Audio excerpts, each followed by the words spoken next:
Antes que nada, me parece súper positivo y súper bueno que tengamos una amplia convocatoria para debatir un tema tan relevante e importante para todos, ¿verdad? O sea, estamos en medio de una crisis que nos afecta en sobremanera, una crisis principalmente sanitaria, pero que también deja al desnudo un montón de falencias en nuestro sistema económico y social, que no es menor, que por ahí salió, que no es menor y que nos invitan a pensar de alguna manera cuál es ese Paraguay que queremos tener después de la crisis, ¿verdad? Porque yo creo que toda esta discusión de la reforma del Estado parte del reconocimiento de que no podemos volver al mismo lugar donde estábamos antes. Es decir, ojalá que el Paraguay post-COVID-19 sea un Paraguay mucho mejor, donde exista la musculatura suficiente que necesitamos para que los cambios puedan promoverse.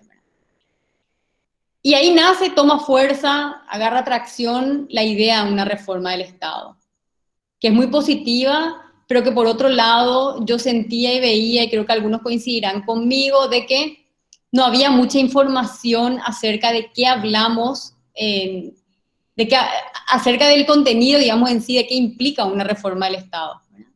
Entonces tomó fuerza el tema del recorte de los privilegios, son cosas que vienen indignándonos a los ciudadanos por muchísimo tiempo, los salarios elevados del Estado, pero la realidad es que una reforma integral del Estado implica mucho más que eso.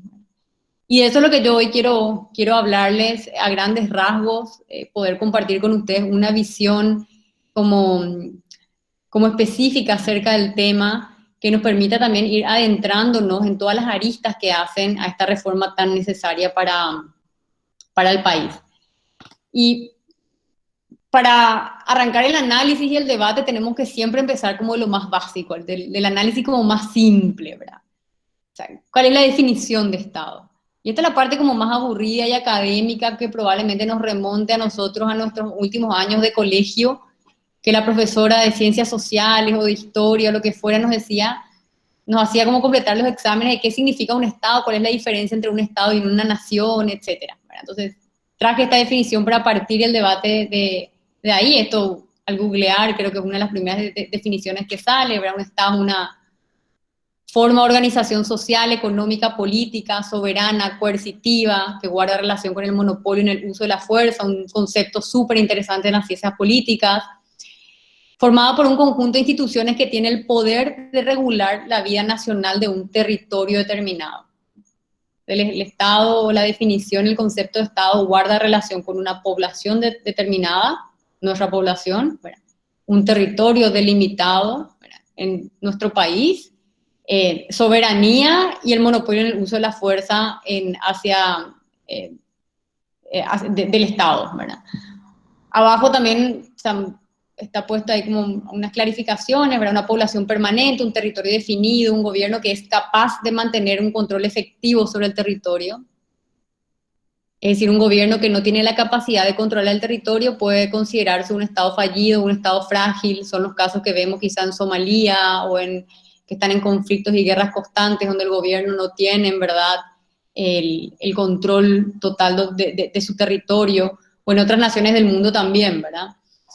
El Estado cumple las funciones de defensa, de gobernación, de justicia, seguridad, entre otras, ¿verdad?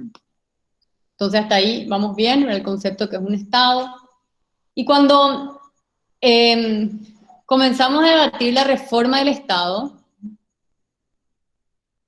yo creo que arrancamos como con una confusión acerca de los primeros temas que fuimos abordando como ciudadanía, ¿verdad? Porque si bien son necesarios el recorte de los privilegios, el tope de los salarios, el poder, el que nadie gane más que el presidente de la República, ciertas reivindicaciones que se fueron como exigiendo en el proceso, la realidad es que esos reclamos respondían mucho más a una reforma administrativa dentro de un paraguas, un concepto mucho más amplio que es la reforma del Estado, que es lo que tenemos que debatir, ¿verdad? Y para mí, si hablamos de una reforma del Estado, en general tienen que existir, o podemos como subdividir en tres ejes principales que tienen que ser abordados para que una reforma del Estado pueda ser entendida como tal, ¿verdad? Con la amplitud del concepto. Por un lado, la reforma política, ¿verdad? Necesaria, que responder a un modelo político que decidimos como sociedad que queremos tener, ¿verdad? Por lo general, las preguntas que nos hacemos al plantear una reforma política es qué tan representativos son nuestros sistemas, queremos que sean más representativos, ¿cómo logramos eso? Ahí se discute muchas veces, no sé, el tamaño del Parlamento, el Congreso, la representación de los territorios, etcétera. Queremos tener mayor eficiencia en la toma de decisiones, entonces, ¿cómo queremos lograr esa mayor eficiencia en la toma de decisiones? ¿Qué es lo que vamos cuáles son las modificaciones que vamos a, a promover para tener mayor eficiencia en la toma de las decisiones? Y que contempla, como les puse allá abajo, una serie de otras reformas que están dentro de este gran paraguas que es la reforma política. El tema electoral, con un tema tan discutido como la eliminación de las listas sábanas, el discutir el equilibrio entre los poderes, ¿verdad? El sistema presidencialista versus el sistema parlamentarista. Ustedes sabrán de que América Latina es la región del mundo que concentra la mayor cantidad de países con un sistema que es presidencialista. ¿Verdad? Los otros países, por lo general, con América Latina y también Estados Unidos, pero con un sistema electoral completamente diferente al nuestro, ¿verdad? Entonces esto también es un tema a discutir, no tanto el cambio de sistema, que yo lo veo como mucho más difícil en Paraguay, pero sí el equilibrio de poderes en función al diseño constitucional, ¿verdad? Hoy en día acá en Paraguay el Congreso, creo que el Congreso de Paraguay es de toda la región el Congreso que tiene mayor poder por encima del poder ejecutivo. Eso tiene sus pros y sus contras, ¿verdad? En un momento cuando se diseñó así tenía que ver con darle mayor poder al contralor, para poder balancear los poderes con el poder ejecutivo después de una dictadura, poder evitar de que Paraguay caiga en crímenes autoritarios de nuevo, etcétera. Pero hoy en día se traducen también en ineficiencias con un Congreso que está con todos sus tentáculos en la definición de las decisiones que tiene que hacer el administrativo, el poder ejecutivo. Entonces esa es otra discusión bastante amplia acerca de cómo queremos lograr un mayor equilibrio entre los poderes en Paraguay. La descentralización, por ejemplo, ¿verdad? Es otra discusión. Paraguay es un país extremadamente centralizado. Una de las políticas más emblemáticas de descentralización o de los programas, mejor dicho, de descentralización fue el FONACIDE, donde se direccionaron los recursos para que los gobiernos locales administren los recursos del Fondo de la Educación. Todos sabemos los resultados que tuvo. A partir de ahí se volvió a centralizar gran parte de ese programa, pero nunca se discutió en sí el diseño en general, digamos, de la descentralización en el Paraguay, ¿verdad? Que también tiene que ver con el rol que juegan las gobernaciones. Creo que bastante también cobró fuerza ahora en estos días en la idea de poder eliminar las juntas departamentales. Habían algunas propuestas de algunos sectores políticos de incluso eliminar las juntas municipales. Yo no estoy de acuerdo con eso. Con lo municipal, quizás lo departamental sí le daría un poco más de cabeza para pensar si es que conviene o no, ¿verdad? Pero son los temas que contemplan una reforma política, que necesita un tipo de debate, un tipo de análisis, un tipo de construcción de la visión del sistema político en el cual queremos vivir. O sea, la sociedad, cuál es el sistema político que quiere que rija sobre nuestro actuar y las dinámicas de interrelación que se dan en el día a día, ¿verdad? Acá yo les recomiendo, si quieren leer algo acerca de, no sé, el sistema presidencialista versus el parlamentarista, le pueden leer a Juan Linz, está ahí escrito ahí abajo, Juan Linz, que él hace una crítica al sistema presidencialista de América Latina con ejemplos muy claros de cuáles son todos los factores en contra que tiene ese sistema que se implementó en la mayoría de la región, ¿verdad? Por otro lado está la reforma administrativa, que yo siento que es otro eje dentro de la tan necesaria reforma del Estado, donde también puede incluir un montón de puntos. para mí uno de los más importantes es la reforma del servicio civil. ¿A qué le llamamos servicio civil? El servicio civil es el funcionariado público, ¿verdad? Es como un concepto que ya está un poco obsoleto, en verdad, el de funcionariado público. Se habla mucho más de servidores públicos y la carrera del servicio civil, que hay una ley que rige en Paraguay para los servidores públicos, que es la ley 1626 de la función pública, una ley que a partir del año 2000 tuvimos como algunos avances en Paraguay para que se vaya promoviendo esta carrera del funcionario público y romper con los esquemas clientelares que han derivado en no tener las personas, al final no tener las personas más competentes con los perfiles más adecuados para impulsar los programas que necesitamos, no en términos generales, ¿verdad? Yo creo de que hoy en día en Paraguay conviven los dos modelos. Tenemos un montón de servidores públicos con vocación de servicio, que tienen capacidad, que tienen compromiso, pero al mismo tiempo tenemos al lado al funcionario público que entró porque es amigo de un político o porque le hizo un favor al ministro o porque es el novio, el amigo, el hermano de alguien, ¿verdad? Y esos dos mundos coexisten hoy en día. Lo que más escuchamos muchas veces es como la parte negativa, pero es lo que necesitamos como romper con una reforma integral del servicio civil. Yo les voy a hablar más adelante sobre algunos casos del Reino Unido, de los países nórdicos, que suelen ser casos de ejemplo en cuanto a desarrollo institucional, y cómo las reformas que ellos impulsaron allá por el siglo XIX del servicio civil fueron claves para reducir los niveles de corrupción, ¿verdad? Entonces yo estoy convencida que mientras no podamos separar la burocracia estatal, el funcionariado público, del poder político, y sigan existiendo como ese cordón umbilical donde los intereses son difusos, ¿verdad? Donde la burocracia estatal en verdad responde a un interés político, no a un interés del bien común, ¿verdad? Que puede tener sintonía, pero en verdad no existe como esa independencia. Entonces tenemos situaciones donde se replican como malos hábitos que tanto vemos en nuestro país, ¿verdad?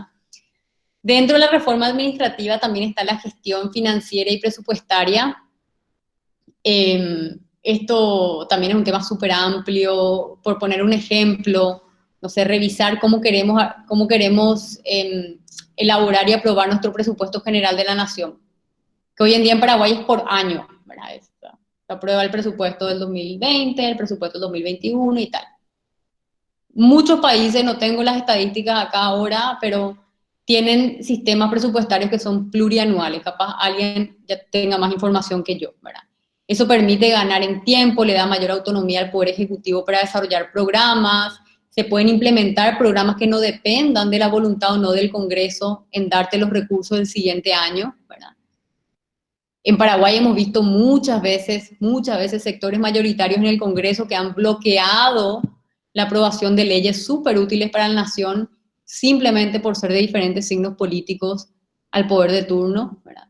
Entonces, un presupuesto que ya sea bianual o plurianual le da mayor autonomía al Poder Ejecutivo para impulsar en el mediano plazo o en un horizonte mayor a un año proyectos para la ciudadanía.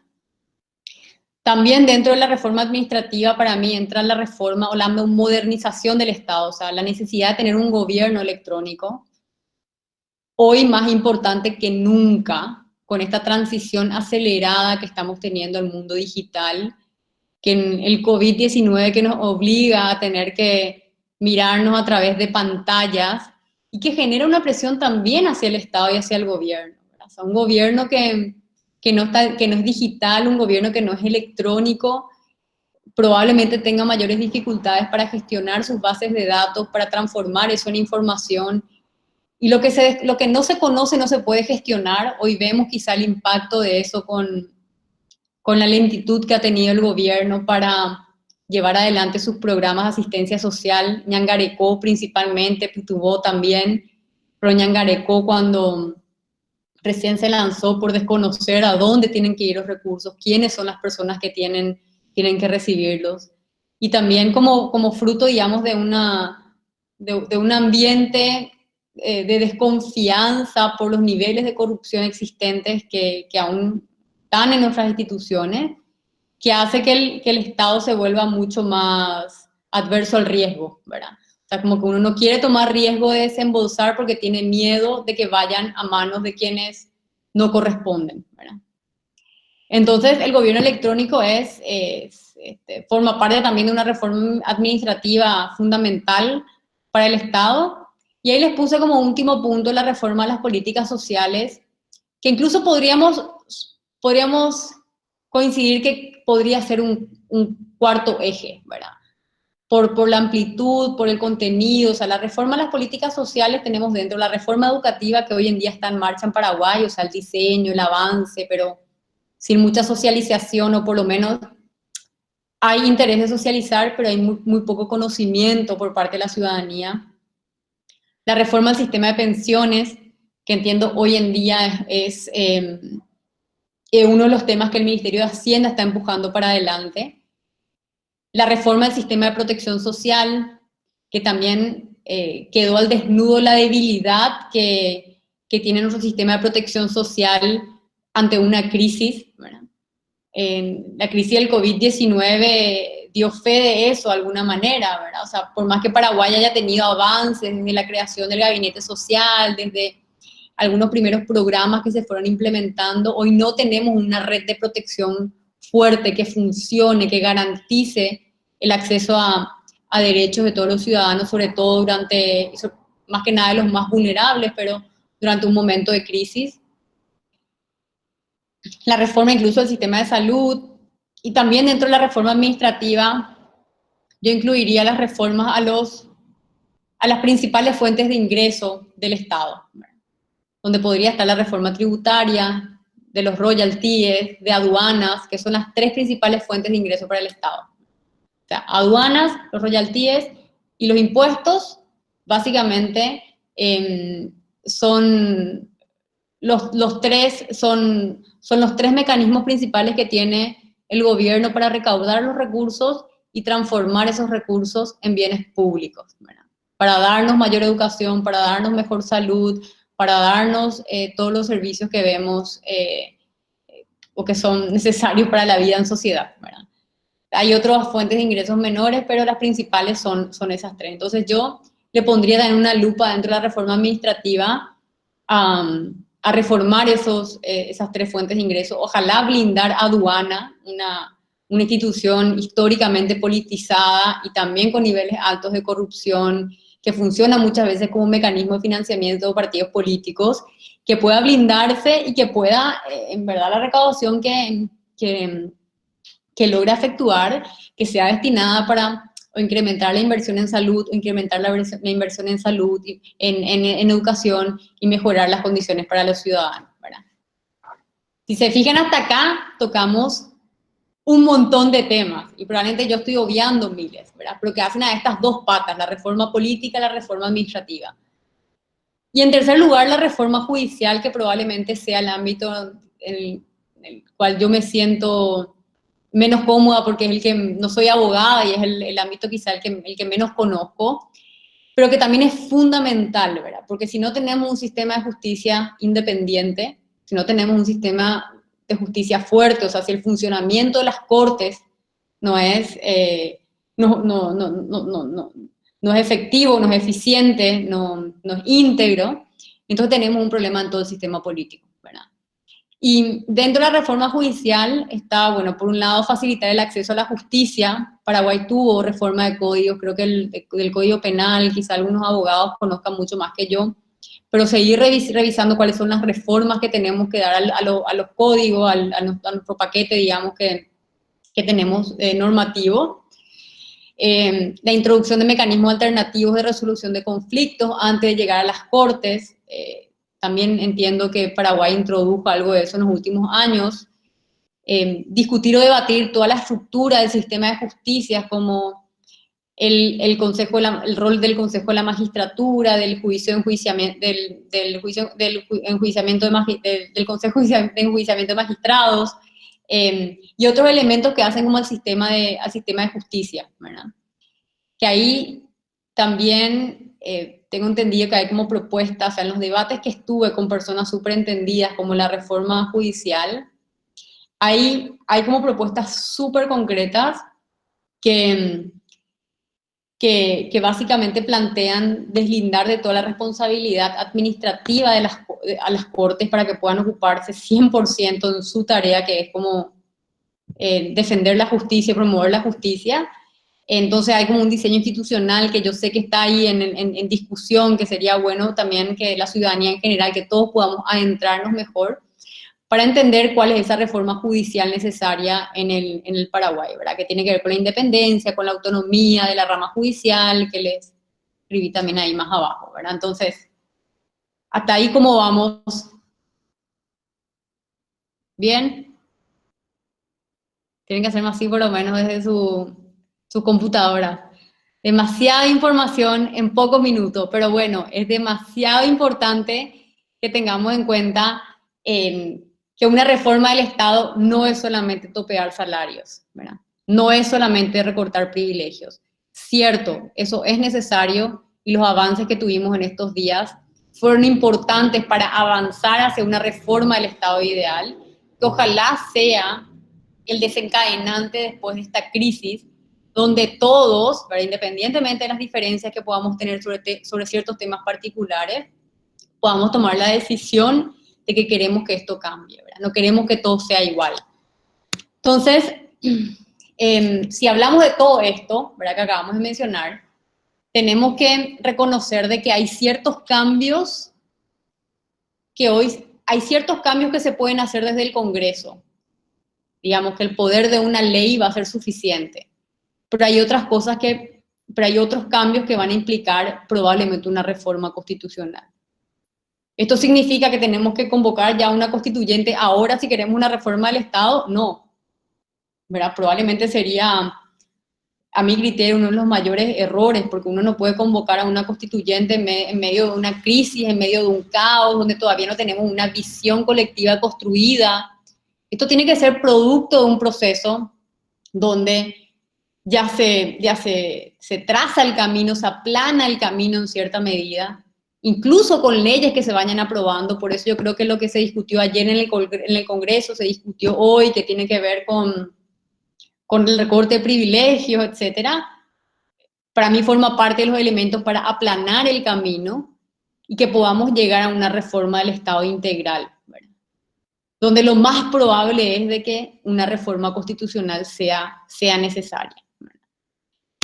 De ahí, a ver, ¿cuáles podemos decir que son los principales desafíos que tiene hoy en día nuestro país? Yo pondría en primer lugar la corrupción, y cada vez que hablo con la gente y pregunto cuáles son los mayores desafíos, creo que mucha gente coincide en que la corrupción es uno de los mayores desafíos en el Paraguay, que está ligado a la impunidad, que por ende está ligado a un sistema judicial que tiene que funcionar.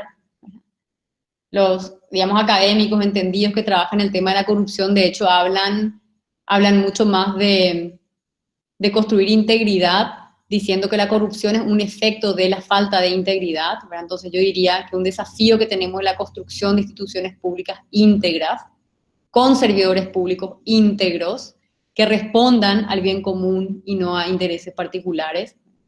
Un débil imperio de la ley que de nuevo está entrelazado, ¿verdad? O sea, un Estado de Derecho que no sea fuerte, donde la justicia no es independiente, tiene sus repercusiones en todos los ámbitos. Y ojo, cuando yo hablo de esto, ¿verdad? O sea, insisto, yo no estoy diciendo que todos los funcionarios públicos sean corruptos, ¿no? Yo puedo dar fe, después de mi transitar por la función pública, que conocí funcionarios de miles de años de antigüedad y que están ahí mojando la camiseta, que están trabajando para sacar adelante al país. Lo mismo pasa dentro del Poder Judicial, ¿verdad? Quiero creer que hay fiscales, que hay jueces que son honestos, que son íntegros, pero están dentro de un sistema que en general opera bajo estas reglas, que son los desafíos que tenemos como país. Como un tercer desafío, como una administración pública deficiente. ¿Qué quiere decir esto? Que vos podés, incluso sin corrupción, la corrupción genera ineficiencia, definitivamente, pero incluso sin corrupción, uno puede tener instituciones tremendamente ineficientes, ya sea porque no están las personas adecuadas en los cargos que tienen que estar, ¿verdad? O sea, hace falta capacidad técnica, porque hace falta compromiso, lo que fuera, ¿verdad?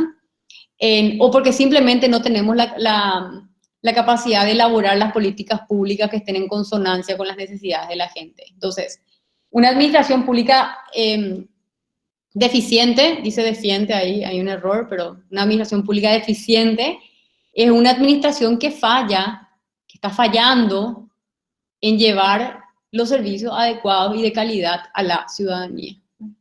Entonces, incluso hoy si miramos a nivel local o a nivel nacional, probablemente podamos hacer catarsis acá, pero 1000 años de las cosas que tienen que mejorar, ¿verdad? O sea, desde la educación, la salud, el empleo precario, el transporte público, miles de cosas. Entonces, ahí hay un desafío enorme que tenemos de que nuestra administración pueda realmente garantizar el acceso a todos los servicios a la ciudadanía.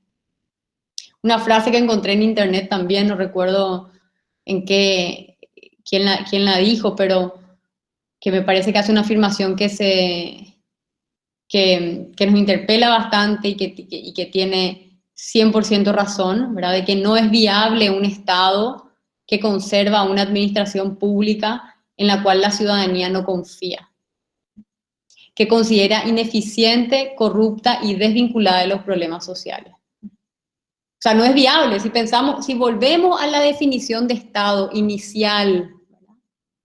Como una forma de organización que realmente tiene la capacidad de mantener el orden dentro de un territorio para una población determinada, ¿verdad? Un Estado que no tiene la fuerza para conservar una administración pública que genere confianza, y además en la cual la ciudadanía piensa que es ineficiente, corrupta, desvinculada a los problemas sociales, es un Estado que no es viable. Y la noción de esto, digamos, o sea, el llegar como a este punto puede representar una amenaza tremenda de un estallido social en el Paraguay. Así como lo hemos visto antes del COVID-19 en Chile, lo hemos visto en Colombia, lo hemos visto en miles de otros lugares, ¿verdad? Acá en Paraguay nuestra situación previa al coronavirus, previa al COVID-19 no era tan positiva, ¿verdad? ¿Por qué? Porque tenemos un Estado que no se está conectando con las necesidades de la gente y donde quizá también ahí hago una crítica a los partidos políticos. Los partidos políticos no están entendiendo, por más de que también hay muchos militantes en las bases de los partidos que están queriendo cambiar la lógica, pero no están teniendo la atracción suficiente para que sean actores que conecten a la élite del Estado que toma decisiones con las necesidades reales que tiene la gente.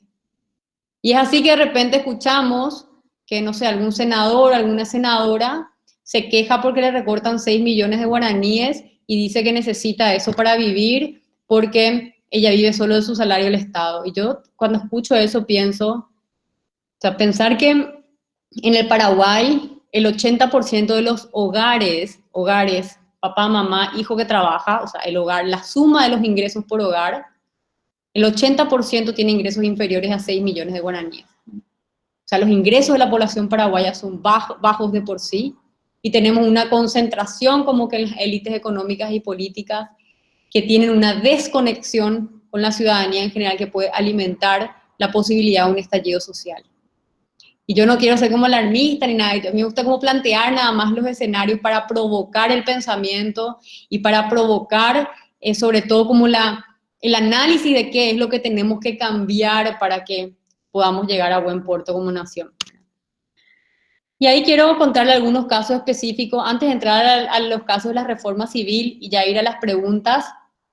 No sé si habrán escuchado acerca de la reforma de Georgia, un país que está ahí en la frontera entre el oriente europeo y la parte como más occidente de Asia, con las reformas que promovieron como producto, o sea, las reformas de Georgia vinieron como producto de lo que ellos llamaron la revolución de las rosas, ¿vale?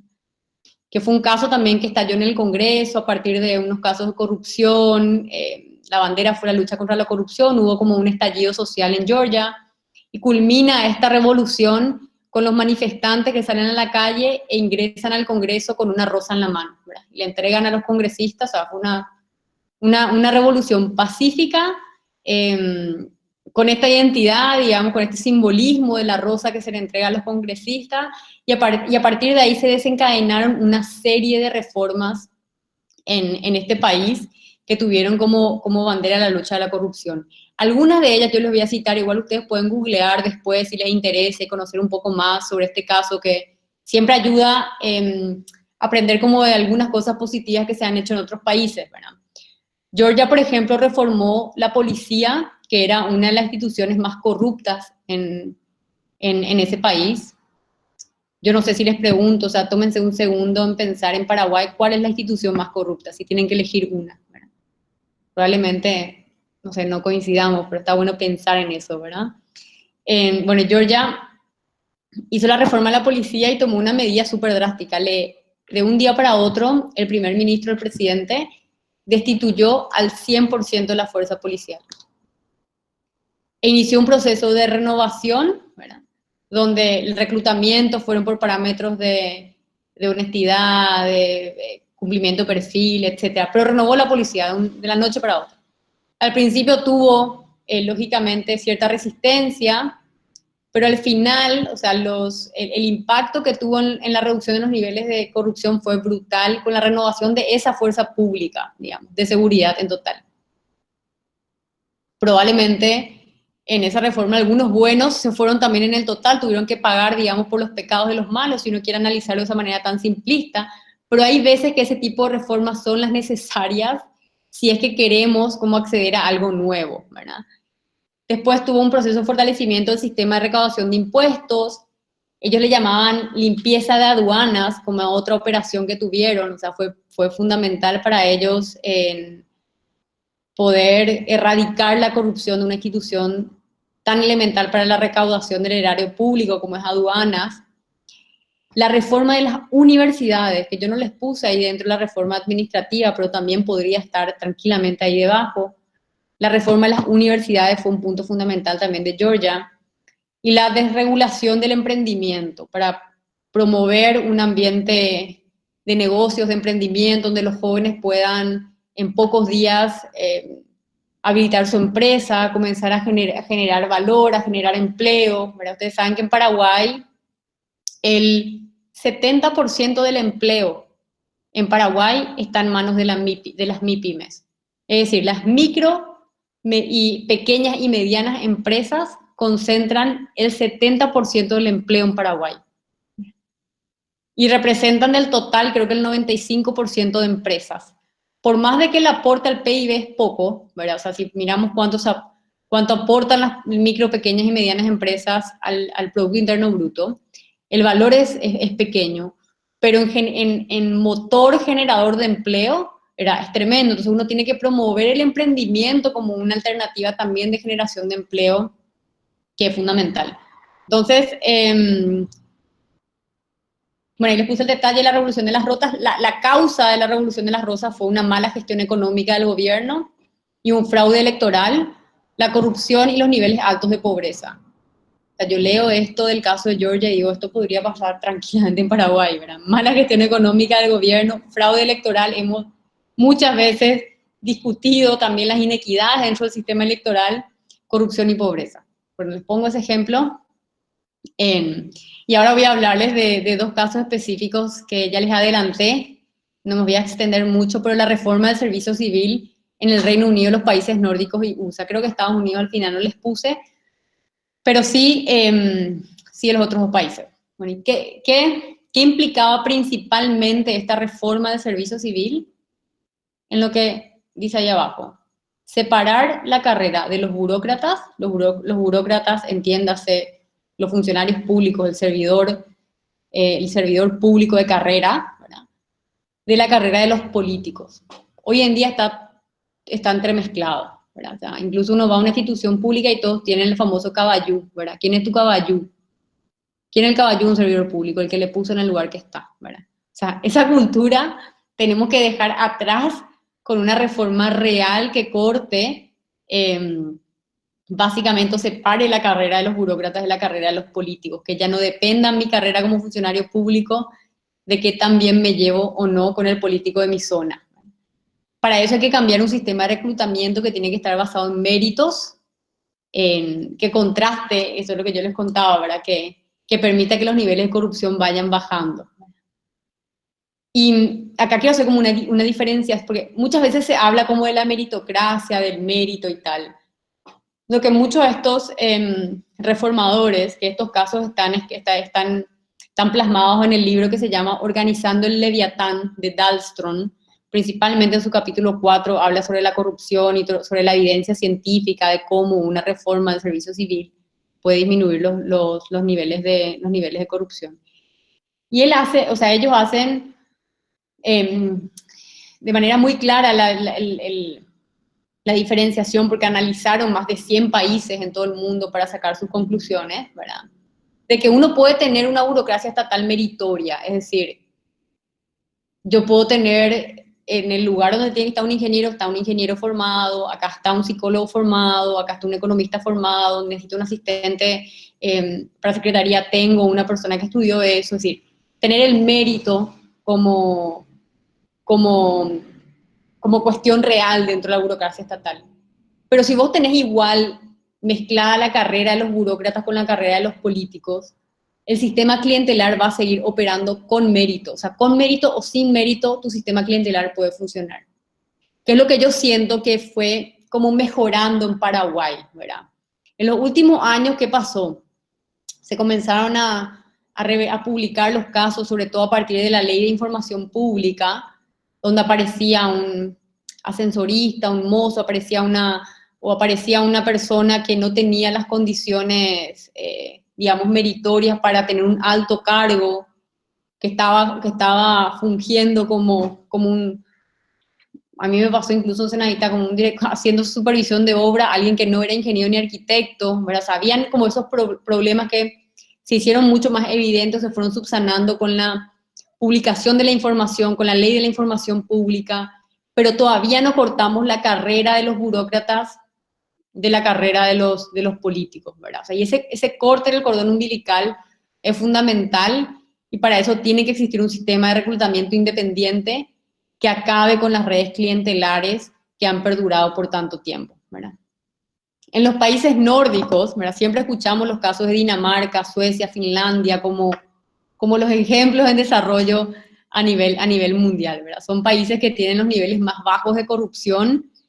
En Dinamarca, a mediados del siglo XIX, había una élite extractiva capaz de obtener rentas a costa del bienestar social, eh, donde el sector privado, proveedor del Estado, también estaba dentro del esquema como corrupto. La corrupción era un grave problema alrededor de 1810 a 1830, y ellos, en la medida que comenzaron su reforma y pusieron en marcha la reforma del servicio civil, eso les permitió llegar a 1860, alrededor de 1860, con niveles súper marginales de la corrupción, ¿verdad? Y la meritocracia fue entendida como una causa y no consecuencia de un Estado menos corrupto, ¿verdad? El caso de Suecia es exactamente igual, no me voy a extender. Y en el Reino Unido igual, ¿verdad? O sea, la introducción del mérito tuvo lugar en una serie de reformas que se iniciaron allá por el siglo XIX. Anteriormente era común en el Reino Unido el nombramiento directo de servidores públicos por políticos.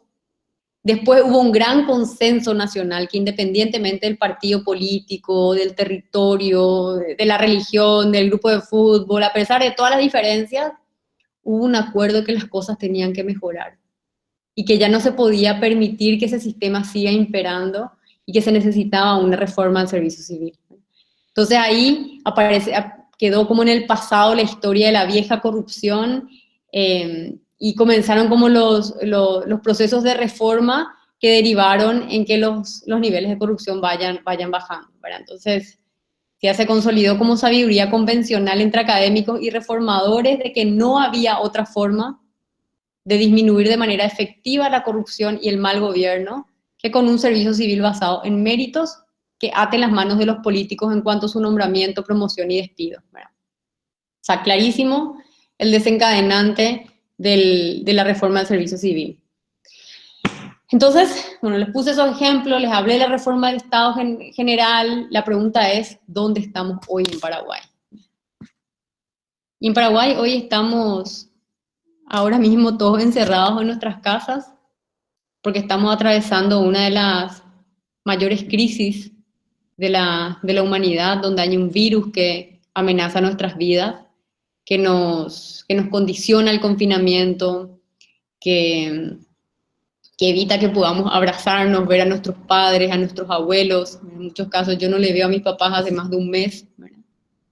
Eh, y que nos permita a todos replantearnos nuestros modos de vida incluso, ¿verdad? Yo venía hace cuestión de 2 horas, estuve en un programa de televisión escuchándole al filósofo Bernardo Toro de Colombia, que es súper interesante, también le recomiendo que le escuchen, que él siempre habla, tiene una filosofía, como habla acerca del paradigma del cuidado, ¿verdad? Y decía cómo la crisis del COVID-19 como que desafía muchos paradigmas que están instalados en la sociedad, ¿verdad? De la noche a la mañana la salud se volvió el bien público primordial para la vida, ¿verdad? Eh, Comenzamos a discutir temas que tienen que ver con la reforma del Estado, o sea, siempre supimos que habían cosas que se tenían que reformar y siempre hubo iniciativas específicas para ciertos temas, pero parecería que hoy está como tomando tracción la idea de que las cosas tienen que cambiar, que no podemos volver al mismo Paraguay, que necesitamos construir un Paraguay que sea diferente y mucho mejor, ¿verdad? Entonces estamos en ese momento hoy de incertidumbre, de miedo, de quizá toma de conciencia, donde tenemos que ponernos de acuerdo exactamente acerca de esto, si queremos que algo cambie o no, ¿verdad? Yo escribía también hace unos días de que antes de que venga la crisis del COVID-19, a mí me preocupaba en sobremanera un Paraguay incapaz de construir una visión colectiva que nos guíe hacia dónde caminar. Como que yo sentía que estamos cayendo, que estamos a la deriva como país, ¿verdad? Con cada sector tirando hacia su lado en función a sus intereses, ¿verdad? Con esta desconexión que yo les hablaba de las élites con la ciudadanía en general, con la incapacidad de definir como un propósito que oriente nuestra brújula, ¿verdad? O de tener la brújula que nos orienta hacia dónde ir. Y eso es un problema, porque cuando uno pierde, cuando uno no tiene un sueño que perseguir, un ideal colectivo, normalmente el caos se apodera de nosotros. Y esto pasa hasta en la vida individual, ¿verdad? O sea, eso que medio redundancia, hasta en la vida de uno mismo, ¿verdad? Cuando nosotros perdemos nuestro propósito, no sabemos por qué estamos haciendo las cosas, como que perdemos el entusiasmo, perdemos las ganas, la esperanza se apaga, ¿verdad? Y cuando encontramos algo así que nos mueve, que nos apasiona de nuestras fibras más íntimas, parecería que tenemos toda la energía y tenemos la fuerza para sobrellevar como todas las batallas que puedan aparecer, ¿verdad? Y yo hago una analogía entre lo que nos pasa como individuo y lo que nos pasa también como colectivo. Y de hecho, si uno mira la historia, ¿verdad? Yo creo que a nivel global también estamos atravesando por una crisis de visión, por una crisis de ese ideal colectivo, ¿verdad? Lo que quizá en su momento promovió, o sea, después de las 2 guerras mundiales, por ejemplo, se promovió todo un ordenamiento nuevo a nivel mundial, donde nacen las Naciones Unidas, nace la Comunidad Europea, la Unión Europea, sueños que incluso hoy en día están bajo amenaza, ¿verdad? O sea, con el Brexit en el Reino Unido, con todos los intentos de los extremos y sociedades polarizadas que comienzan a socavar los sueños de aquellos entonces, hace más de 50 años, ¿verdad? De las matemáticas, de ese ideal colectivo que movilizó los cambios, ¿verdad? Entonces, yo me pregunto hoy en Paraguay, o sea, ¿cuál es esa visión que a nosotros nos mueve a caminar en una dirección a pesar de las diferencias que podamos tener? No existe, o sea, si yo voy hoy afuera y le paro a alguien en la calle y le pregunto por, por qué estamos luchando o cuál es la lucha que tenemos todos los paraguayos hoy, probablemente él me diga reducir la pobreza, otro me diga la educación, otro me diga, y todo eso hay que cambiar, pero tiene que estar dentro de digamos, una visión que nos dé la fuerza para trabajar en conjunto. Y es ahí donde yo creo que ante la pregunta de después de esta pandemia, un nuevo Paraguay, me gusta creer que así será, ¿verdad? No soy de las que piensa que toda crisis es una oportunidad, yo creo que no, ¿verdad? Yo creo que una crisis puede transformarse en una oportunidad, digamos, positiva, es más que nada un punto de inflexión, pero una crisis puede hundirte mucho más también, ¿verdad? Entonces, que la crisis sea una oportunidad positiva depende de las acciones y las decisiones que tomemos nosotros. Y si conjugamos, digamos, todo este análisis de contexto, es decir, un Paraguay sin visión, una crisis que nos interpela, que nos sacude, que nos mueve, ¿verdad? Y la posibilidad o el pensamiento de tener un nuevo Paraguay, yo creo que se puede como canalizar esta oportunidad en que el instrumento que nos mueva, nos convoque a pensar, sea como la reforma del Estado que responda a una visión país que tenemos que es la cosmovisión que tenemos que decidir entre todos. O sea, hay un paso antes de, o sea, si hablamos de reforma del Estado, primero tenemos que construir la cosmovisión, o sea, la visión de cuál es esa democracia que queremos, cuál es el sistema país que queremos, cuál es la sociedad que queremos, y ponernos de acuerdo en eso para moldear finalmente como que la reforma del Estado que estamos buscando.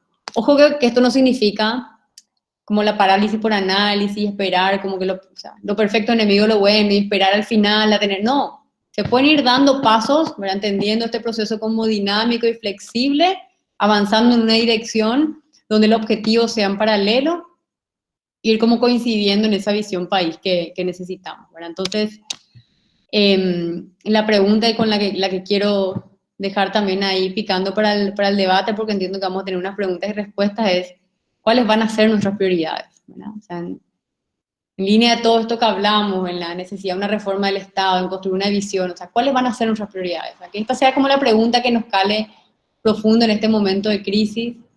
Sabemos que durante la crisis tenemos, o sea, salvar la vida es lo prioritario, pero ojalá que sea este momento de crisis el momento donde todos hacemos clic, el momento donde ratificamos nuestras convicciones, el momento donde tomamos decisiones, donde decimos, una vez que acabe la pandemia, yo voy a trabajar para que Paraguay no vuelva a ser el mismo Paraguay que era antes y Paraguay sea un Paraguay mucho mejor, ¿verdad? Y esa decisión es la decisión que nos tiene que calar profundo ahora, para que sea racional, para que tenga la fuerza, la convicción que nos va a permitir como lograr las cosas finalmente en el mediano y en el largo plazo. Y ya para cerrar, solamente contarles de una pequeña plataforma, quizá algunos le conocen a Santi Campos, y con un grupo que estamos pensando como lanzar una plataforma que nos ayude, y les voy a invitar a participar en su momento, que nos ayude a ir visualizando, como una metodología más que nada de visualización, de cuáles son nuestras prioridades como sociedad en el abanico de posibilidades de reformas que contempla una reforma del Estado, ¿verdad? Esto esperamos, no sé, el mes que viene más o menos estar lanzándolo, ya les cuento, se llama Paraguaycracia. Con eso termino, espero que no les haya como aburrido, hablé demasiado, y que podamos escuchar las preguntas. No sé si Guada, quién va a manejar el tema de las preguntas. Y gracias Sí, a todos por escucharme. gracias, Sole. Excelente tu presentación. Vamos a ir cediendo la palabra. No sé si querés una pregunta o de a dos, como para hacer una reflexión. tres, A ya tres, tres ok. preguntas vamos a hacer, sí. Súper. Sole, no sé si puedes dejar de compartir pantalla. Ah, espera, dejar de mostrar pantalla. Ahí está. Bueno, primero queremos que se presenten a los que le vamos a dar la palabra, de dónde nos escuchan y eso. El primero que tiene la palabra es Rodrigo Israel González. Voy a servir agua. Hola, hola, pues Rodrigo González de México. Muchas gracias por su charla, la verdad muy interesante y en América y en nuestros países. Mi pregunta, bueno, tengo dos. La primera es si escuché que es una federación, pero pues también tiene tendencias centralistas. Uh-huh.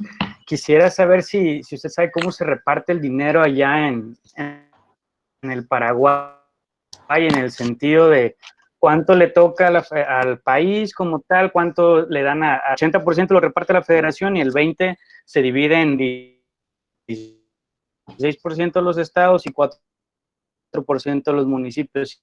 Si quisiera saber más o menos cuántos es, ¿qué causa usted cree que puede sostener el ideal colectivo, ¿no? La causa que nos pueda unir a todos, pues, por ejemplo, ahí en Paraguay, pues a todos los paraguayos y paraguayas, en México a los mexicanos, en Latinoamérica a los latinos, ¿qué causa usted cree que pudiera servir? Porque, por ejemplo, está la corrupción, pero cuando nos toca que empiezan a querer quitar la corrupción, yo veo muchas empresas que se mueven, porque tengo muchos amigos que tienen empresas y estaban acostumbrados, por ejemplo, a que les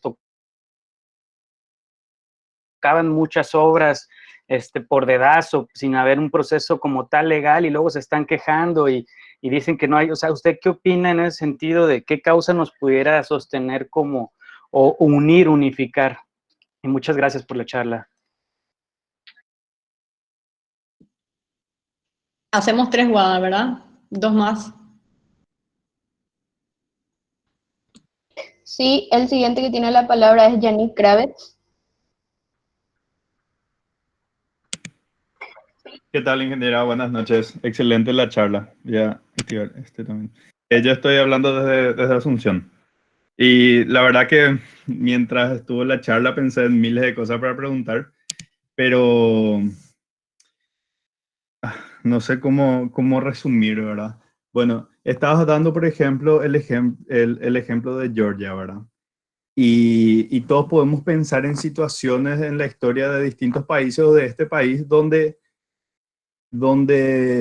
personajes puntuales fueron los que pudieron hacer cambios, ya sea en sus instituciones o en el gobierno mismo o en el lugar donde hayan accionado, ¿verdad? Bueno, nosotros estamos ahora pasando como país por una situación muy jodida, muy densa, donde las personas están muy atentas a quiénes son los que están ayudando, actuando, y hay mucha presión sobre el Estado. Entonces, ¿cómo decir? Quiero saber si te imaginas este cambio dándose puntualmente en distintas instituciones, como que sube la, digamos, cabeza correcta a tal institución y reforma, o que sea algo gubernamental, que se cambie la constitución o que se cree una secretaría que haga seguimiento a los cambios necesarios para esta reforma. O sea, ¿cómo te imaginas que esta reforma se llevaría a cabo, así como con el primer paso, ¿verdad? Esa sería más o menos mi pregunta. No sé si se entiende. Gracias, Yannick. El último que tiene la palabra es, en esta ronda, Marcos Grauer.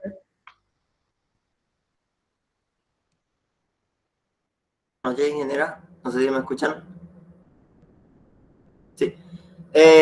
Bueno, se dice que sin participación que no hay democracia, y nosotros los jóvenes, exactamente por dónde tenemos que empezar para, vamos a decirle, aportar al cambio, o,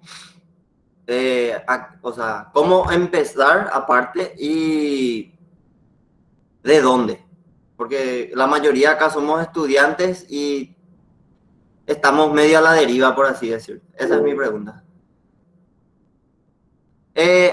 Yo soy de Concepción.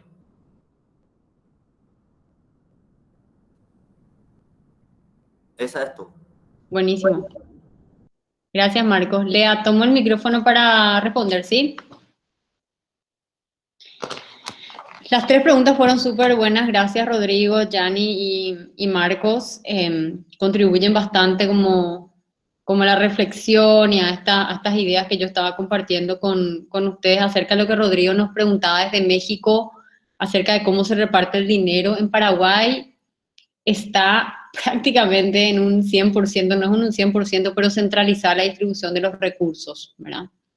Yo no tengo los datos ahora específicos, pero la recaudación tributaria queda en manos 100% del gobierno nacional, a excepción del impuesto inmobiliario, que es tremendamente bajo en Paraguay, que recauda en los municipios.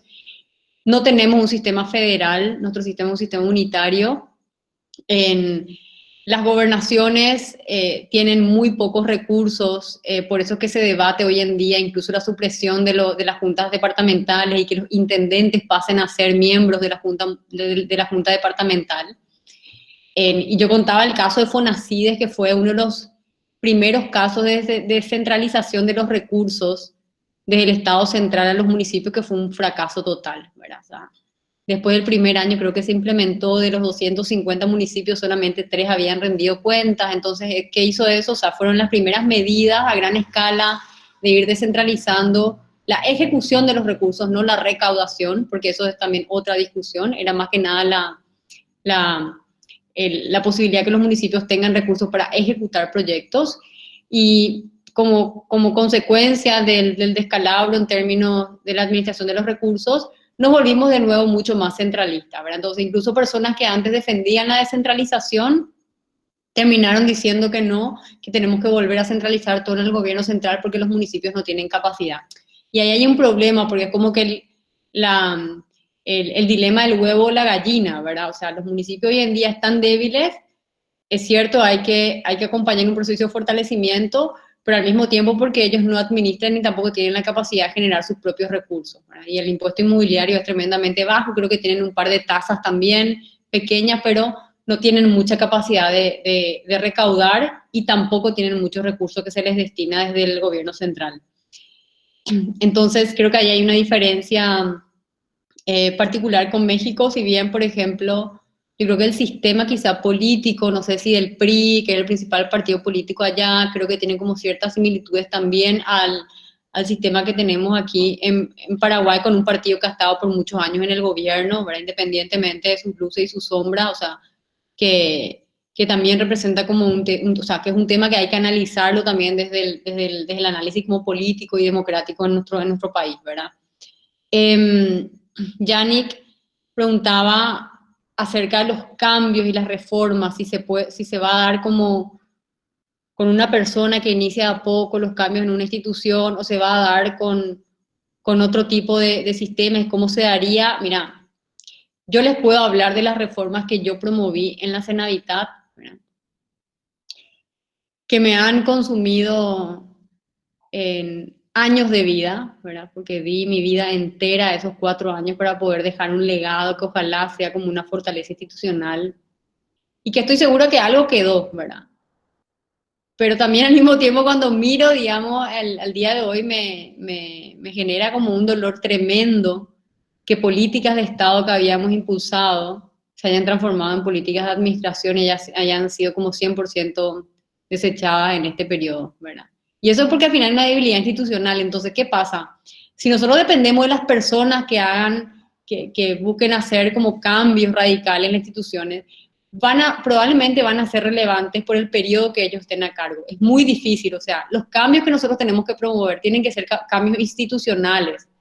Yo les llamaba en su momento, cuando me tocó estar en el ministerio, que yo les llamaba camisas de fuerza, le llamaba eso. Le decía al equipo, tenemos que idear soluciones alternativas que permitan colocar una camisa de fuerza al funcionamiento institucional, que el día de mañana, cuando yo no esté, cuando no estemos todos los que estamos acá sentados en esta mesa, la institución pueda funcionar y pueda continuar su camino, independientemente de quién esté tomando las decisiones arriba, ¿verdad? Y esas camisas de fuerza, que yo le llamo, son las que necesitamos hoy en día generar en el Paraguay, que pueden ser paquetes de leyes, puede ser el diseño institucional, ¿verdad? O sea, definir instituciones que van a tener el rol contralor, auditor, cómo se va a dar la interrelación con la ciudadanía en general para que también pueda forzar esos cambios. O sea, pero definitivamente las reformas tienen que darse desde el enfoque institucional y no pueden darse desde el enfoque de las personas, ¿verdad? Por más de que parezca que esas sean las victorias tempranas que se pueden lograr, ¿verdad? Y tiene que ser un acuerdo entre, un acuerdo, digamos, intersectorial y interpartidario. O sea, la verdad es que acá la corrupción lastimosamente no es cuestión de un solo partido político, ¿verdad? O sea, en los partidos políticos hay personas honestas, íntegras, estoy segura, de las 83, de las 90 y tantas que estaban conectadas hoy, hay personas que responden a diferentes partidos políticos, hay algunos que son independientes, ¿verdad? Que les une probablemente el mismo sueño de cambiar el Paraguay. Pero las estructuras muchas veces están plagadas de diversidad, ¿verdad? Entonces, esos acuerdos que se tomen acerca de fortalecer las instituciones, cambiar las cuestiones que no nos gustan, ¿verdad? Son los acuerdos que hoy en día necesitamos para avanzar, ¿verdad? Y dejar ya atrás todo ese lastre, todo ese peso que nos impide avanzar como país. Rodrigo también hacía una pregunta, me olvidé responder, acerca de de cuál tiene que ser ese ideal, ¿verdad? Ojalá yo tuviera la varita mágica, ¿verdad? Yo coincido de que quizá hablar de la lucha contra la corrupción está desgastado, es un problema porque la corrupción es un síntoma también de una pérdida de valores a nivel de la sociedad. Como yo les decía, la corrupción no es única de un sector, no es única de un partido, no es única de un sector tampoco, ¿verdad? O sea, la corrupción, hay personas corruptas en el sector privado, hay personas corruptas en los medios de comunicación, hay personas corruptas en la academia, o sea, esto no es exclusividad de un solo sector, nos duele más y nos daña más quizá cuando vemos la corrupción que se manifiesta en el sector público, pero es un reflejo finalmente de la sociedad que tenemos. Entonces, ahí la corrupción tiene que estar como un tema fundamental, pero tenemos que elegir esa batalla que queremos que sea la batalla que nos una, ¿verdad? Y que tiene que ser fruto de un debate y una discusión como amplia y participativa, que es lo que se tiene que generar en este momento, ¿verdad? Y ahí unificar las visiones de todos. Marcos decía de una manera muy sabia, y yo coincido con él, ¿verdad? Sin participación no hay democracia, ¿verdad? O sea, la participación es como el principal alimento de un sistema democrático. O sea, si no, no funciona el ideal de la democracia, por más de que esto debatíamos con un grupo hace un par de días, ¿verdad? O sea, si uno quiere definir qué significa democracia o si queremos mirar los diferentes sistemas democráticos alrededor del mundo, no hay un solo sistema que sea igual a otro, ¿verdad? Hay sistemas que pueden ser más o menos democráticos en función a ciertos elementos que componen el concepto o el sistema, digamos, de gobierno, pero son diferentes entre sí. Y esos son los que hay que comenzar como a disgregar. Yo creo que tenemos el trabajo como de alejarnos de los conceptos más abstractos y comenzar a meternos o adquirir mayor conocimiento de todo lo que compone ese concepto un poco más amplio, porque la información es poder, digamos, o sea, yo no puedo participar de algo si no tengo información para participar. O sea, ¿cómo yo voy a participar de una reforma del Estado si la verdad no tengo conocimiento, ¿verdad? O si el gobierno no me facilita los vehículos para conocer, para entender. Entonces, ahí está la parte de la responsabilidad también ciudadana, lo que ustedes están haciendo hoy, ¿verdad? O sea, yo no tengo la verdad, pero probablemente yo hoy esté, no sé, tirando algunos temas disparadores para que ustedes el día de mañana sigan debatiendo sobre esto, sigan conociendo más, se sigan cuestionando. A mí las preguntas de ustedes me generan también un montón de preguntas que a su vez me van a permitir aprender más, ¿verdad? Entonces, esa decisión de querer informarnos y entender mejor para poder participar activamente en democracia es fundamental, ¿verdad? Entonces, con eso yo respondería a la pregunta de por dónde comenzar, ¿verdad? Y para mí el primer paso es informándonos, ¿verdad? Que tiene que ver también con la educación, ¿verdad? O sea, autoeducándonos, ¿verdad? Informándonos, preguntando, entendiendo, derribando las barreras, no cerrándonos también, ¿verdad? Una juventud que es limitada por su intransigencia o una juventud que también pierde como el interés por el cambio, una juventud que no va a contribuir mucho a los procesos de transformación en su país. Entonces yo dirigiría, por un lado, eso, y lo otro, activar, o sea, participen de los espacios, no tengan miedo, dejen atrás ese miedo que a veces nos impide, no sé, acercarnos más al sector político de nuestra ciudad, ¿verdad? ¿Por qué no? Porque acá tenemos cerca de 100 personas estaban conectadas, que pueden estar ocupando las sillas de poder en sus juntas municipales, en sus comités barriales, en sus juntas de vecinos, o sea, participar para poder construir o fortalecer esa democracia que necesitamos.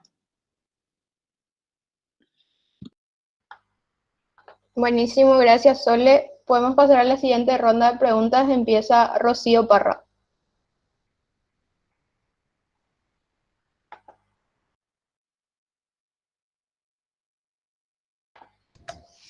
Rocío, tu micrófono. Hola, ¿qué tal, ingeniera? ¿Qué tal a todos? Estoy hablando acá desde Melbourne y tenía una pregunta. O sea, quería saber cómo canalizar y si nuestra Constitución Nacional establece algo de cómo empezar, si nos dice cómo empezar, si hay un proceso definido de cómo empezar, ¿a qué institución se tendría que presentar ese primer paso y cuál es el documento requerido para una reforma, ¿verdad? Y también cómo el manejo de datos de la opinión pública se puede reflejar en el documento requerido, o sea, cuál sería el paso correcto de reflejar la opinión pública en documentos para que eso también tenga un peso a la hora de pedir la reforma de Estado. Gracias, Rocío. La siguiente pregunta de Julio César León. Ok, buenas noches. Les saludo desde Encarnación.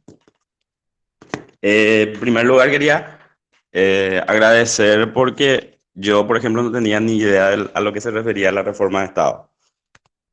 Era muy cierto eso de que para mí reforma de Estado era reforma administrativa nomás, o sea, saquemos los salarios que se están repartiendo todo mal y ahí para mí ya iba a ser reforma de Estado. Y hoy estoy un poco más informado acerca del tema.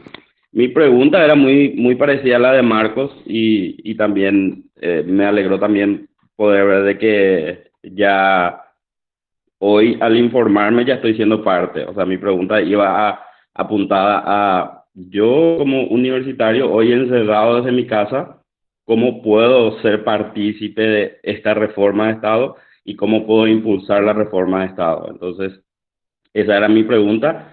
Desde ya había sido contestada, pero por ahí sí podría enfatizar más acciones concretas de que yo pueda hacer a partir de mañana. O sea, yo ya me empiezo a informar hoy y por ahí me voy a informar más luego, pero también acciones concretas que desde tu perspectiva, podríamos hacer a partir de mañana para poder ayudar a que esto sea encaminado. Y gracias nuevamente. Gracias, Julio.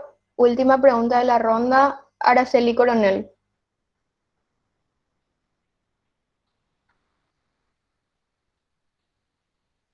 Araceli.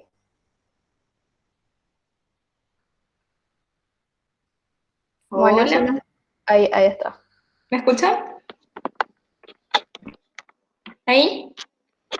Bueno, mi pregunta es la siguiente. O sea, la verdad que me encantó esa división de las reformas, de entender cuál es la administrativa, la judicial y la política. Y me gustaría saber desde tu punto de vista, Sole, ¿por dónde iniciarías? Dejando a lado toda posibilidad de una reforma a la Constitución, porque a mi criterio eso ahora no es la mejor idea, y creo que igual se pueden hacer muchísimas cosas positivas por el país sin la necesidad de una reforma constitucional, más allá que yo creo que muchos gastos, como creo que mencionaste, porque no estás de acuerdo, el tema de las juntas departamentales, las gobernaciones, a mi criterio, podrían desaparecer y ahorrarnos un súper gasto y que queden solamente las autoridades municipales. Entonces, esa es mi consulta. Buenísimo, gracias Rocío, Julio y Araceli. Bueno, Rocío, probablemente aquí hayan abogados que pueden dar con mayor claridad los pasos para convocar o sea, para iniciar una reforma constitucional. En verdad el primer paso es convocar a una constituyente, que eso está establecido, o sea, los pasos están súper claros en la Constitución Nacional. Esa constituyente tiene que ser plural y tal, o sea, si ustedes quieren seguir ahondando, digamos, en este tema, yo les recomendaría, ahí será el artículo 289 en la Constitución Nacional, que establece cómo se convoca una reforma constitucional y cómo se convoca también la constituyente, ¿verdad?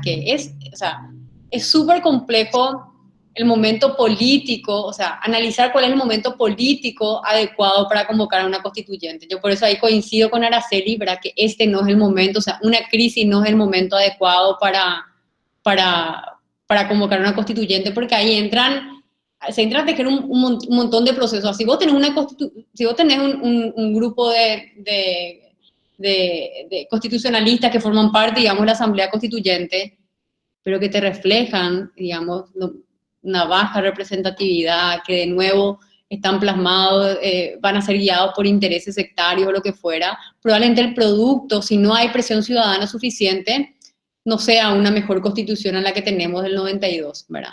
Entonces, o sea, los politólogos, los abogados analizan mucho mejor, digamos, todos estos temas, pero está bueno que quienes venimos de otras disciplinas, que creo que es el gran problema también que hay cuando de repente en las carreras de ingeniería, arquitectura, economía, nos enseñan ciencias políticas, yo diría, eso debería ser transversal en absolutamente todas las carreras, ¿verdad? Porque al final nos va a permitir tener mayor conocimiento para decidir cómo queremos ser gobernados y la sociedad en la cual tenemos que vivir.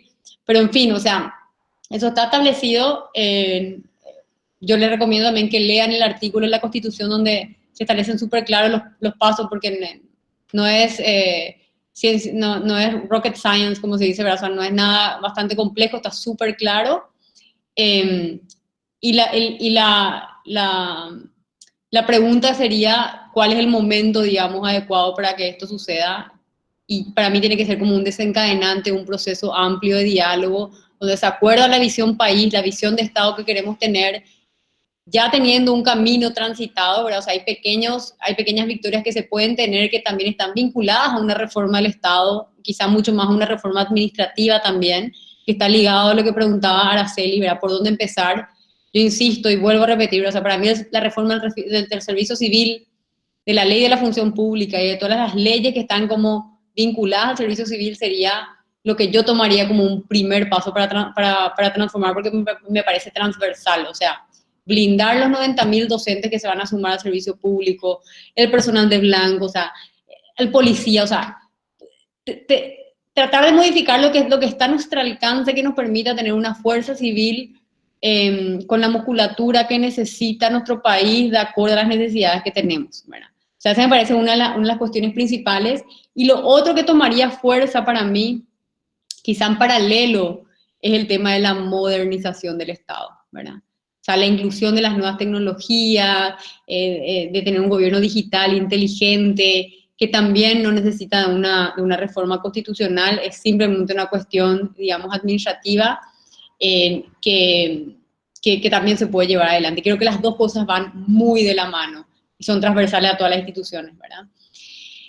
Después también hay otras cosas que están en marcha que se podrían fortalecer, qué sé yo, la reforma educativa, la reforma del sistema de protección social, también eso es muy del Poder Ejecutivo, que podrían ser temas también fundamentales. O sea, de las tres patas, definitivamente, como que la reforma administrativa creo es la que tenemos mayores chances de ir teniendo avances que sean importantes en el corto plazo, y que de esa reforma administrativa se vayan desencadenando las otras reformas que necesitamos, política y judicial, que van a requerir en su momento una reforma de la Constitución, ¿verdad?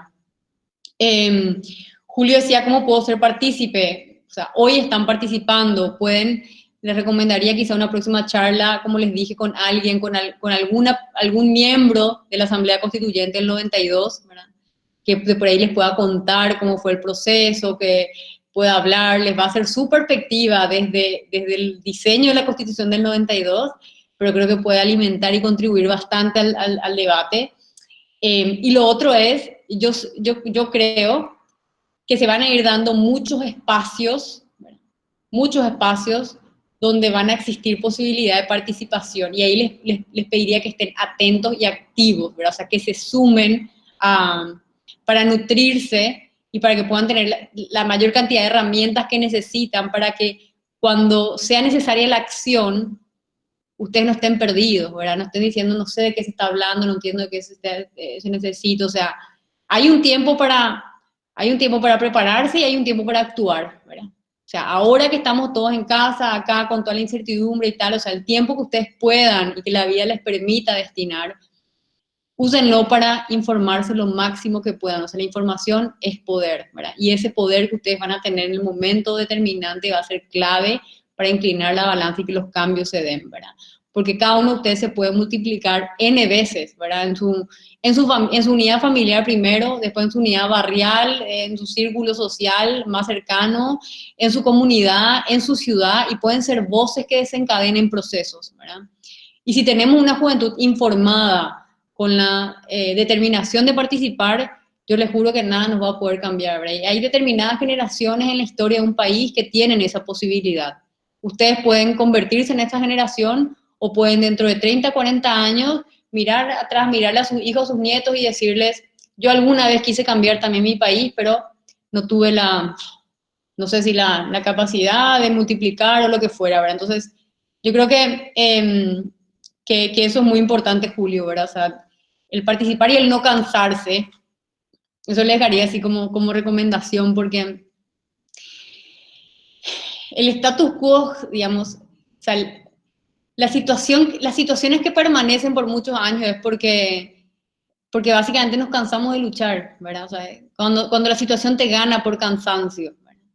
Y como todo en la vida, casi como una relación de pareja también, cuando todo empieza, todo es lindo, es emocionante. Hoy, o sea, hoy estamos discutiendo la reforma y uno le quema a flor de piel, pero van a haber momentos donde vamos a necesitar perseverar, vamos a necesitar continuar, vamos a necesitar pasar por momentos difíciles para poder como renacer de alguna manera, siendo más y con más fuerza para que las cosas cambien, ¿verdad? Entonces, tengan siempre eso presente y que la voz de cada uno de ustedes puede generar efectos multiplicadores, ¿verdad?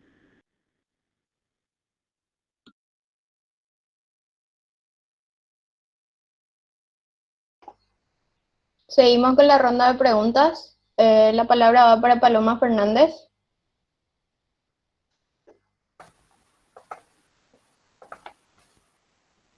Hola Inge, muchas gracias por tu ponencia.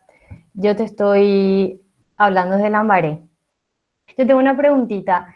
Algún día, ¿verdad? Vamos a llegar a la constituyente. Estamos diciendo que falta mucho, que no sabemos, pero ¿qué podemos hacer nosotros hoy para asegurarnos de que haya personas idóneas, ¿verdad?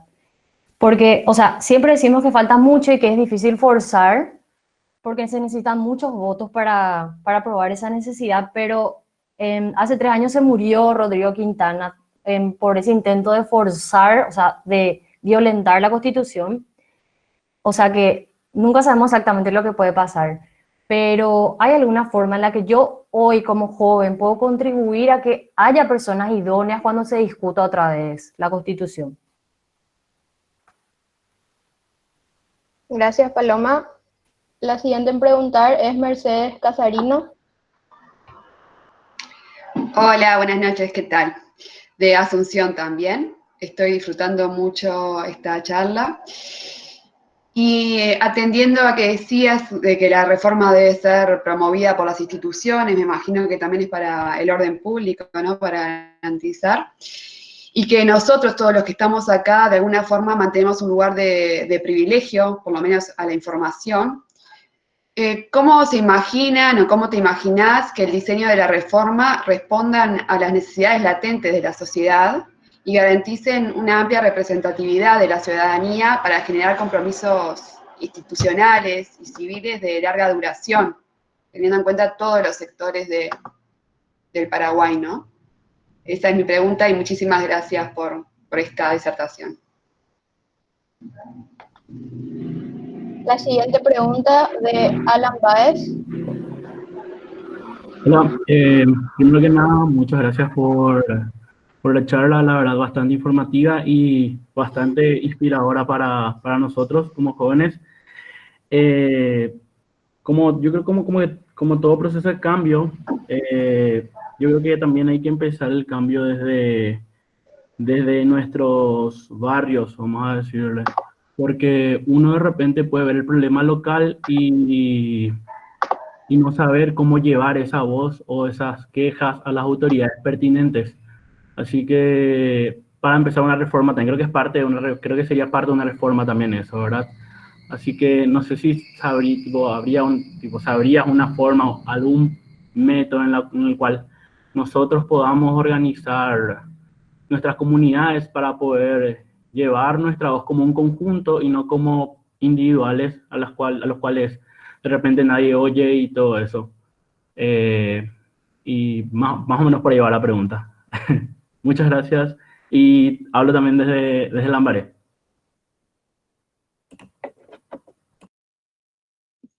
Qué bueno, gracias. De todos lados del país parece que están acá anotados, y de México y todos nos estaban siguiendo.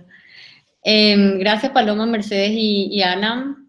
Muy buenas las preguntas. A ver, Paloma, ¿cómo asegurarnos que hayan personas idóneas? O sea, yo le miro a ustedes y digo, ojalá ojalá que alguno de ustedes esté sentado en esa constituyente o que estén promoviendo espacios donde o estén acompañando a personas que van a estar ocupando esos lugares que sabemos que van a defender, no sé, los intereses públicos de verdad. Y ahí yo creo que hay un desafío de la juventud de romper esa lejanía también con el ámbito político, ¿verdad? Uno dice, y a veces hasta yo hago una autocrítica, ¿verdad? Porque yo estuve ocupando un cargo político, pero la verdad es de que nunca tomé la decisión porque siento que no tengo ningún tipo de apetito electoral de candidatarme a algo, ¿verdad? Pero los espacios políticos hay que ocuparlos si queremos que las cosas cambien, ¿verdad? Porque si no esperamos que venga alguien más y la realidad es que los espacios siguen vacíos. Entonces yo siempre digo que, o sea, por más de que mi decisión personal quizás fue la militancia más desde las organizaciones de la sociedad civil, ojalá que cada vez tengamos más jóvenes que se vinculen con los partidos políticos o que promuevan nuevos movimientos y que si uno no decide hacer eso, por lo menos elegir a una persona a quien apoyar, ¿verdad? Eso me decía una profesora hace poco en una de las universidades que estuve en Estados Unidos, ella dio una charla como política y decía, si ustedes no se animan a entrar a la cancha, entonces por lo menos elijan a una persona y denle su apoyo, porque lo va a necesitar, ¿verdad? Entonces yo creo que es demasiado importante esa participación o esa cercanía también con el ámbito político que tienen que tener los jóvenes en un momento donde hay un desencanto, ¿verdad? Porque por esto que hablamos al principio, que los partidos políticos no están sabiendo cómo descifrar lo que necesita la gente, hay una desconexión, hay una brecha que se va extendiendo. Entonces, cada vez, o sea, si uno mira las encuestas, esto no lo digo yo, ¿verdad? Uno mira las encuestas y ahí se refleja sobre todo una juventud que no se ve representada en sus autoridades y que no se ve representada en sus partidos políticos, ¿verdad?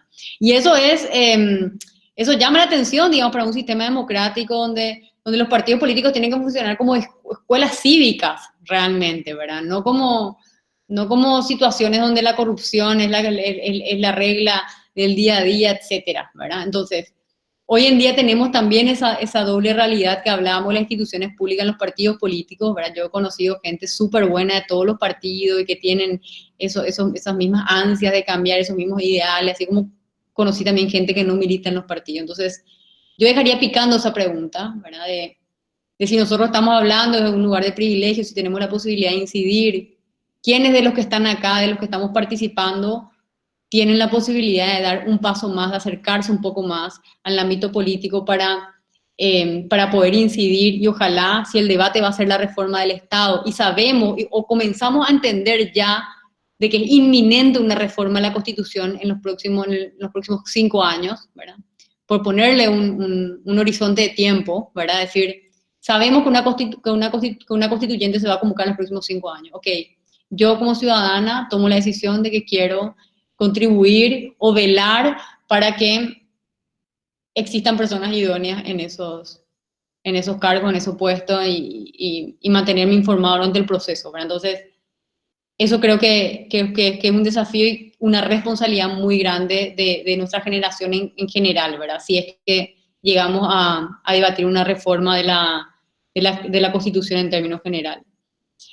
Lo que decía Mercedes, que está muy ligado a lo que preguntaba Alan también, ¿verdad? Que si vamos a tener una reforma del Estado, ¿cómo hacemos que esto, si bien tiene que venir, digamos, del ámbito institucional, que esto no sea solamente una reforma entre 4 paredes con una muy baja representatividad que refleje la diversidad de la sociedad paraguaya, del pueblo paraguayo, y que al final sean los mismos de siempre los que estén pensando en una reforma? Para mí, si tengo que hacer análisis de riesgo, y digo, ¿cuál es el mayor riesgo en este momento, ahora que cobra fuerza la reforma? Es que quieran convencernos que con modificar 2 o 3 artículos ya tenemos el Estado soñado, ¿verdad?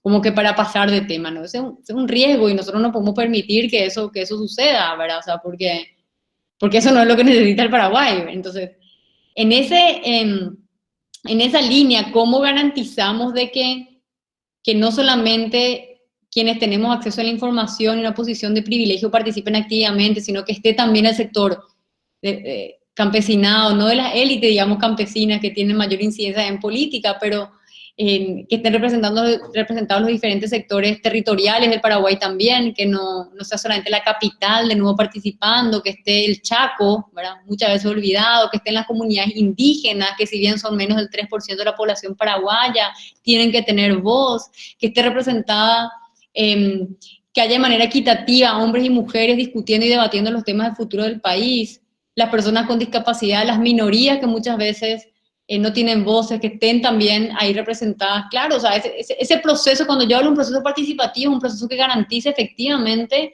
que esas voces sean escuchadas, ¿verdad? Que no ignoremos sectores de la sociedad paraguaya que tienen que estar también sentados en la mesa discutiendo el país que queremos, ¿verdad? Y eso va a depender mucho, no solo del diseño institucional, sino que de la presión ciudadana también, ¿verdad?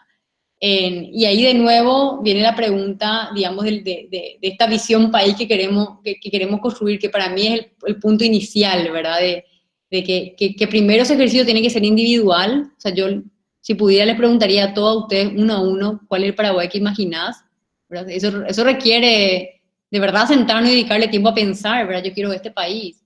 Y después comenzar, cuando individualmente hicimos el ejercicio de imaginar, de plantear una visión, comenzar con nuestro entorno, ¿verdad? Y después encontrar la manera en la cual esa visión pueda converger en un ideal único, ¿verdad?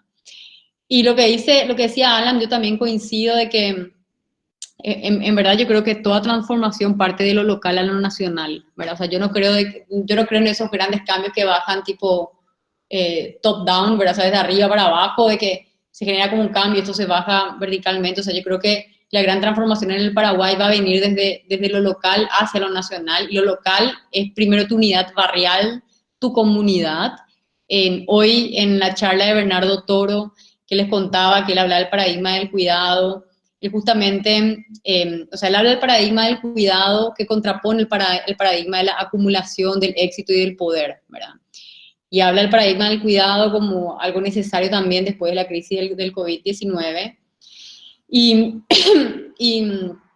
él habla cómo el paradigma, digamos, de la acumulación, del poder, del éxito, fue como disolviendo en esas redes a nivel barrial o vecinal que antes eran mucho más fuertes, ¿verdad? Y el individualismo fue como imperando por encima de una visión más colectiva del mundo, ¿verdad?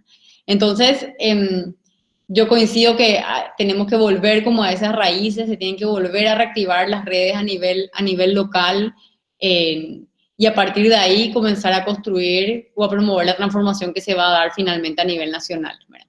Pero tiene que responder a esa cosmovisión, volviendo al tema de la visión, ¿verdad? Que no es otra cosa que una cosmovisión de mundo, ¿verdad? O sea, ¿cuál es ese mundo en el cual queremos vivir? Queremos vivir un mundo donde el individualismo sea el imperante, no sea un excesivo consumismo. Hoy nos damos cuenta, estamos confinados de que, no sé, consumimos miles de cosas que no necesitamos, ¿verdad? O sea, replantearnos como la vida en sociedad en general, y a partir de ahí discutir el Estado que queremos que responda a esa visión que tenemos, ¿verdad? Pero un ejercicio individual y después colectivo.